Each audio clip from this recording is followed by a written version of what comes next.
That is to say that the history of modern philosophy can be schematized in terms of the intersection of two lines of thought.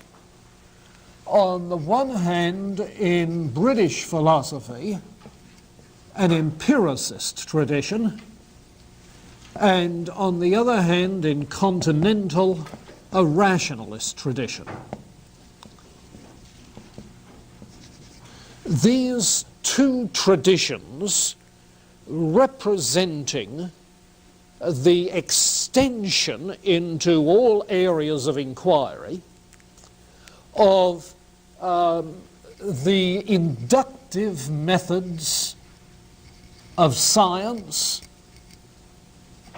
that were being proposed, and on the other hand, the deductive mathematical type of method which Descartes is going to propose.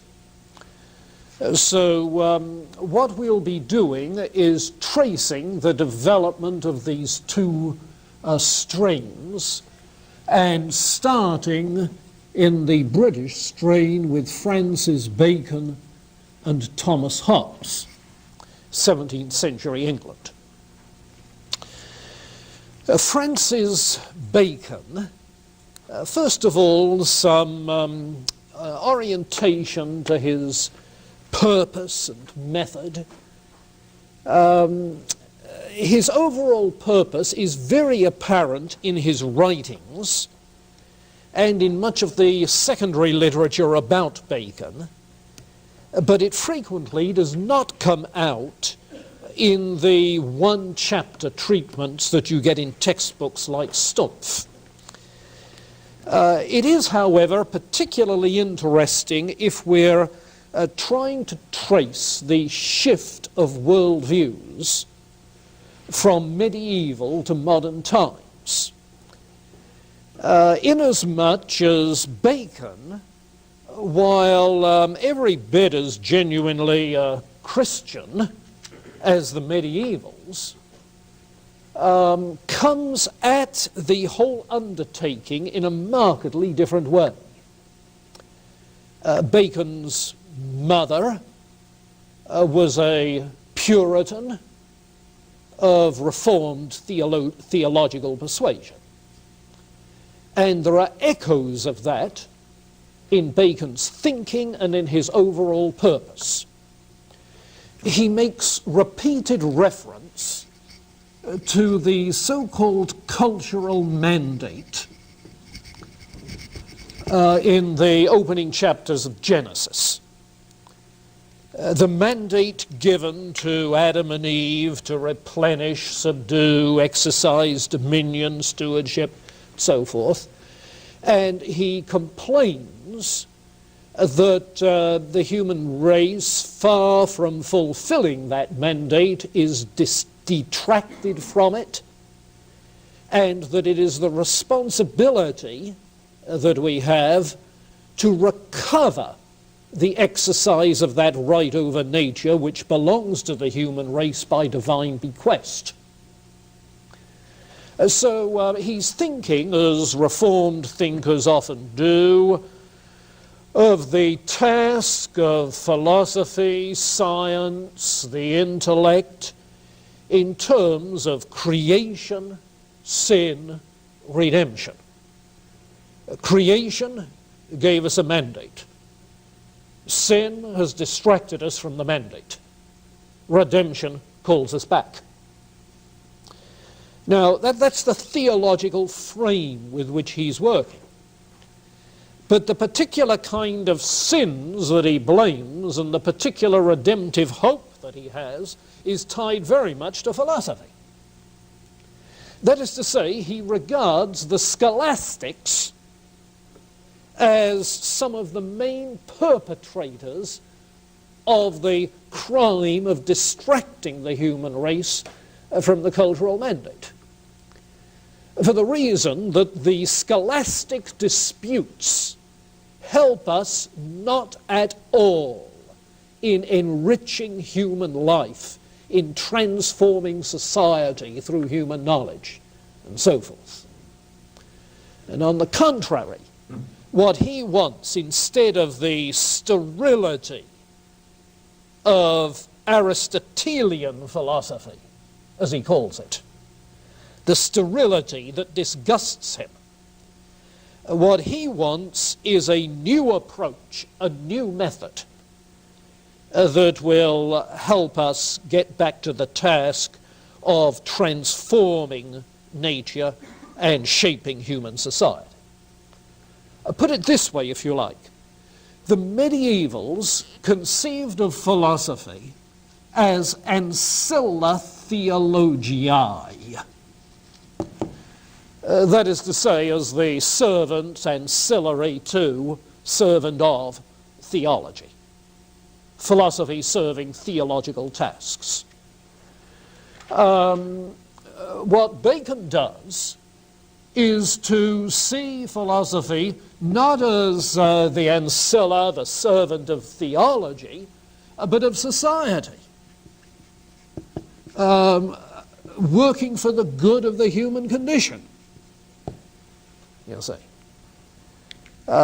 trying to change the world in which we live. And he's very explicit that the ideal that he has is a kind of utopian ideal. Indeed, the late 16th century, the Elizabethan age, was the age of utopias. You see, it was the age of utopias. And Bacon himself wrote about a scientific utopia that he was dreaming of. A utopia, that is to say, that is brought in by applying scientific knowledge, knowledge of nature's processes, to the transformation of conditions. And it is that transformed society for which he sees everyone working, which he speaks of as the kingdom of heaven, the kingdom of God. So it's sort of a religiously motivated utopian ideal, characteristic of the Renaissance, but one that sees the hope implemented by modern science, you see, by modern science. Now, let's not jump to the conclusion that he's thinking that human knowledge automatically produces good results. He makes some ethical comments along the way, and it's very evident that while, as he puts it, knowledge is power, and that's his famous dictum, knowledge is power, he wants that power controlled by an appropriate ethic. And without the natural law ethic rooted in the scholastic tradition, you see, he doesn't have a metaphysical basis for an ethic. And so the ethic has to be one that comes from, in his words, true religion and right reason, which sounds just like William of Ockham. True religion, the divine commands. Right reason, the prudence that comes out of being aware of consequences. True religion and right reason.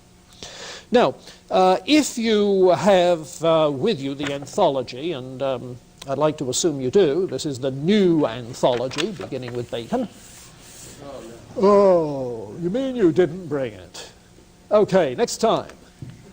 Okay, some of you, I see, brave souls, have used copies with you, and others have new copies with you. Bring it anyway, we're going to need it, the whole thing. On page 20, oops, I brought the wrong one. The old one. Let me borrow, may I, Janelle? Borrow yours.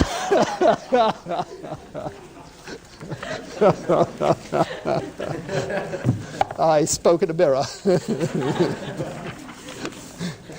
All right. At the very end of the Bacon selection, the very end on page 20, this is what he says. It will not be amiss to distinguish three kinds, as it were, grades of ambition in mankind. The first is of those who desire to extend their own power in their native country. Now that's the self-interested kind. Which kind is vulgar and degenerate. So he's no ethical egoist. The second is of those who labour to extend the power of their country and its dominion among men. Now, this certainly has more dignity, though no less covetousness. It's corporate egoism. Interesting for a writer in the age of Elizabeth, if you know English history, you see. But if a man endeavour to establish and extend the power and dominion of the human race itself over the universe, his ambition, if ambition it may be called, is without doubt both more wholesome thing and more noble than the other two. And that power of the human race over the universe, that's the dominion over the creation, you see. So that is Bacon's motive.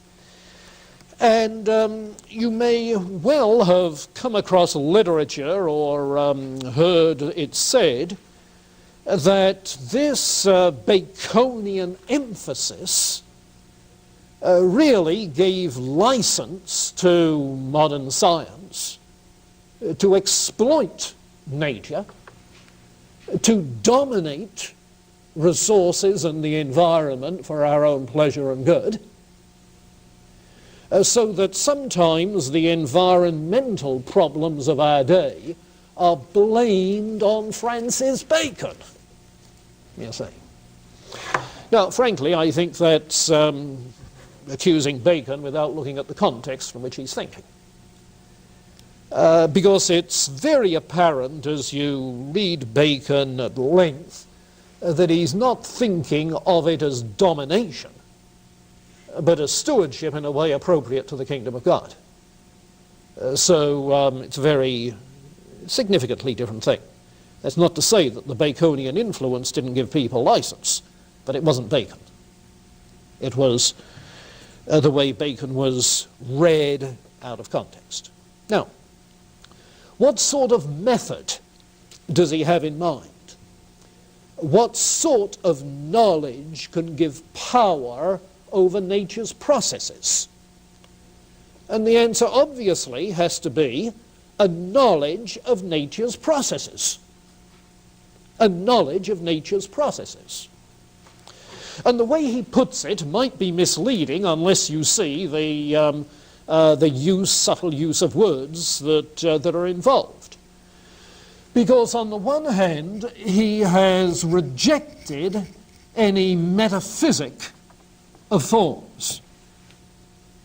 That is to say, he's not a realist in the medieval sense of real universals. He rejects any metaphysic of forms. If there are final causes, that is to say, purposes involved in nature, well, we'll have to leave that to the theologians. It's not accessible by rational means, by empirical means. So instead of a metaphysic of forms, he's turning to an empirical science that aims to discover forms. And if you're not careful, you might read the second sense of forms as the same as the first sense of forms, which it is not. The second sense of form is just the uniform way in which natural processes proceed. That is to say, when A is routinely followed by B, you're getting that form of behavior in the natural processes, and he wants a method which can get at this kind of form. The form has to do with processes that are entirely due to the operation of physical forces in the material world. Physical forces in the material world. And the philosopher whom he cites most appreciatively in this regard is, as you might expect with the rise of mechanistic science, Democritus, the Greek atomist, everything understood in terms of matter and motion, though in his own time the most significant scientist undoubtedly was, of course, Galileo, who thought in similar Democritan kinds of terms. So this is his purpose. His method, an empirical science of forms, is what we will see gives him concern to develop appropriate inductive methods, inductive logic, rather than deductive. Let me add this footnote, that in criticizing deductive reasoning, he has little appreciation for what syllogisms can establish. The problem is not with the process of inference involved in syllogisms. The problem is not with the laws of logic. He's too wise for that. The problem is finding premises. Now, that was precisely the problem which Aristotle put his fingers on, you remember, in that long opening section of the Posterior Analytics. Where do we get the first principles for demonstration? Plato had said by dialectic.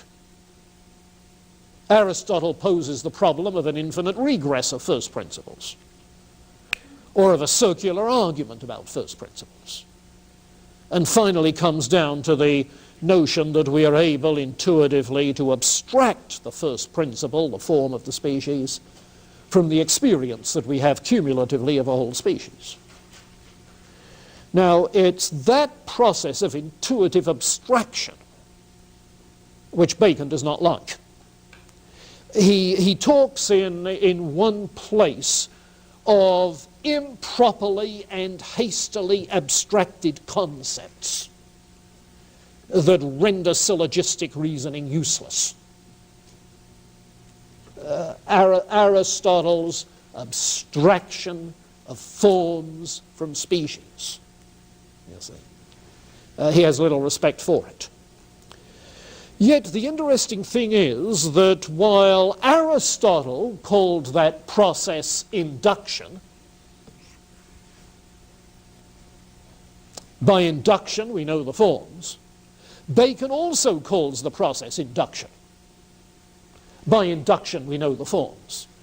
But since induction of forms in the first sense, Aristotle's sense, induction through intuitive abstraction, is inaccurate, insufficient, imprecise, he wants obviously another kind of inductive method in dealing with forms in the second sense. So watch the vocabulary. I think it's part of his literary craft, and he is really a Renaissance literary figure. But it's part of his literary craft, you see, that he speaks of forms, induction as the method of knowing the forms, which is Aristotelian language, but it's not Aristotelian concepts. He's changing the objects of knowledge and changing the methods of knowing. It's knowing by the new method of this new object of knowledge that is going to give power. Knowledge by the old kind of method of the old objects of knowledge does not, he thinks, give power over nature. Okay? So what he wants then is an empirical science dealing with forces in the material world. Knowledge then is of instrumental value. He's not after truth for its own sake. Understanding for its own sake. He doesn't see the road to truth as the ladder to the contemplation of God, as the medievals did. He does not see the road to truth as the way to the contemplation of God. Contemplating the forms, rising to the contemplation of the form of all forms, the good, you see. No, that's not his hierarchy of being. It's not his worldview. He sees God as creator, but our responsibility in nature is this creation mandate to dominion for the sake of the kingdom of God.